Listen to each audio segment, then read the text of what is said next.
পিতা পুত্র পবিত্র আত্মার নামে আমেন। আইন আমাদের প্রয়োজন, কিন্তু তার চেয়েও বেশি প্রয়োজন একটি দয়াময়, সহানুভূতিশীল এবং মানবিক হৃদয়।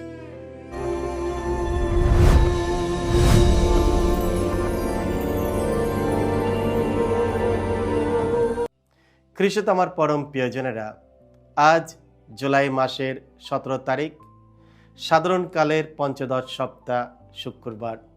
আর আজকের ডেলি মান্না ঈশ্বরের বাণী প্রতিদিন নেওয়া হয়েছে সাধুমতি রচিত মঙ্গল সমাচার থেকে 12 অধ্যায় 1 থেকে 8 পদ। এসে আমরা ভক্তিভাবে আজকের এই বাণীটি শুনি। সেই সময় একদিন যিশু একটি শস্য ক্ষেতের মাঝখান দিয়ে যাচ্ছিলেন। দিনটি ছিল বিশ্রামবার। তার শিষ্যদের খিদে পাওয়ায় তারা শীষ ছিঁড়ে ছিঁড়ে শস্যের দানা খেতে লাগলো। তাই দেখে কয়েকজন ফরিসি যিশুকে বললেন, ওই দেখুন, বিশ্রামবারে যা করতে নেই আপনার শিষ্যরা তাই করছেন।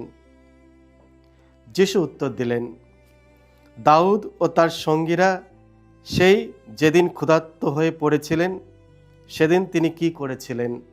আপনারা কি তাহলে তা পড়েননি?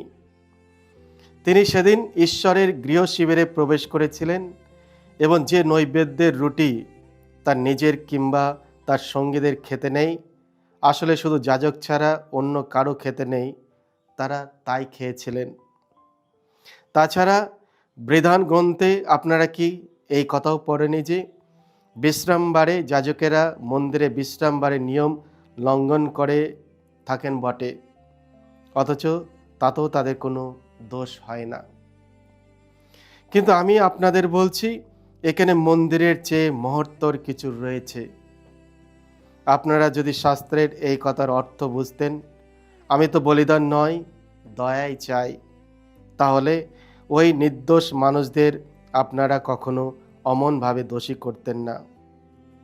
আসলে মানবপুত্র তো বিশ্রামবারেরই প্রভু। এই হলো প্রভু যিশুর মঙ্গল সমাচার। প্রভু যিশু তোমার মহিমা উচ্চারিত হোক। ক্ষুধার্ত ও মানবিকতা। খ্রিস্টে আমার পরম প্রিয়জনেরা, ফরিসিরা ধর্মীয় আইন ও আচার অনুষ্ঠান কঠোরভাবে পালন করার জন্য পরিচিত ছিল। তারা নিজেদের ধার্মিক বলে মনে করত এবং কেউ ধর্মীয় নিয়ম ভঙ্গ করলে খুব দ্রুত তার বিচার ও নিন্দা করত। আজকের পবিত্র মঙ্গল সমাচারে আমরা দেখি যিশুর শিষ্যরা মাঠের মধ্য দিয়ে যাওয়ার সময় শস্যের শীষ ছিঁড়ে খাচ্ছিল, কারণ তারা ক্ষুধার্ত ছিল। ফরিসিরা সঙ্গে সঙ্গে তাদের বিরুদ্ধে অভিযোগ তোলে যে তারা বিশ্রামবারের আইন লঙ্ঘন করছে। কিন্তু তারা ঘটনাটির কারণ জানার বা পরিস্থিতি বোঝার কোনো চেষ্টা করল না, বরং তারা তাড়াহুড়ো করে যিশুর শিষ্যদের দোষী সাব্যস্ত করল।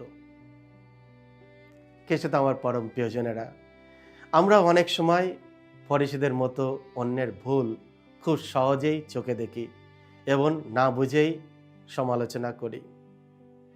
কিন্তু কাউকে সংশোধন করতে হলে তা ভালোবাসা, সহানুভূতি এবং তাকে সাহায্য করার আন্তরিক ইচ্ছা নিয়ে করতে হবে, বিচারক হয়ে নয়। ফরিসিদের অভিযোগের উত্তরে যিশু পুরাতন নিয়মের দাউদের একটি ঘটনার কথা স্মরণ করে দেয়। এই ঘটনার মাধ্যমে তিনি শিক্ষা দেন যে কঠোর নিয়মের চেয়ে ঈশ্বরের কাছে করুণা ও দয়া অনেক বেশি মূল্যবান। যিশু তার শিষ্যদের শস্য খাওয়ার জন্য তিরস্কার করেননি, কারণ তিনি তাদের ক্ষুধা ও মানবিক প্রয়োজন বুঝেছিলেন। তারা ক্ষুধার্ত ছিল, তাই তিনি তাদের তা করতে দিয়েছিলেন। তিনি দেখিয়েছিলেন যে মানুষের প্রয়োজন আইনের চেয়েও গুরুত্বপূর্ণ। যিশু নিজেও জানতেন ক্ষুধা কি। 40 দিন উপবাস করার পর তিনিও ক্ষুধার্ত হয়েছিলেন।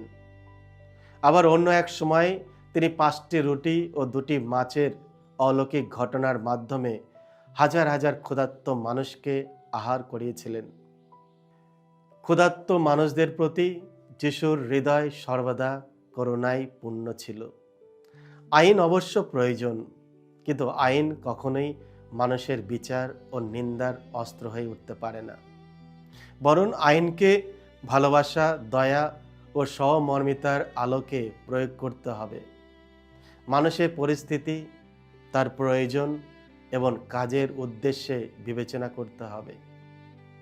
বিশ্রামবারে শিষ্যদের শস্য খেতে অনুমতি দিয়ে যিশু আমাদের শেখান যে আইনের সঙ্গে করুণার ভারসাম্য রক্ষা করা কত গুরুত্বপূর্ণ। তিনি দেখিয়েছেন ধর্মীয় নিয়মের কঠোরতার জন্য কখনোই মানুষের মৌলিক প্রয়োজন এবং কল্যাণকে উপেক্ষা করা উচিত নয়। আজকের পৃথিবীতে অসংখ্য আইন, নিয়ম ও বিধিনির্দেশ রয়েছে, কিন্তু আমরা যেন কখনো ভুলে না যাই, ঈশ্বরের রাজ্যে করুণা ও দয়া সবসময় আইনের ঊর্ধ্বে স্থান পায়। আইন আমাদের প্রয়োজন, কিন্তু তার চেয়েও বেশি প্রয়োজন একটি দয়াময়, সহানুভূতিশীল এবং মানবিক হৃদয়। আমাদের সকলের জন্য আজকের আহ্বান, মানুষকে বিচার করার আগে তাকে বোঝার চেষ্টা করি। নিয়ম প্রয়োগ করার আগে করুণার দৃষ্টিতে দেখি, কারণ যিশু আমাদের শিখিয়েছেন আইনের পূর্ণতা হলো প্রেম ও দয়া। সকলকে জয় যিশু। ঈশ্বর আপনাদের সকলকে আশীর্বাদ করুন।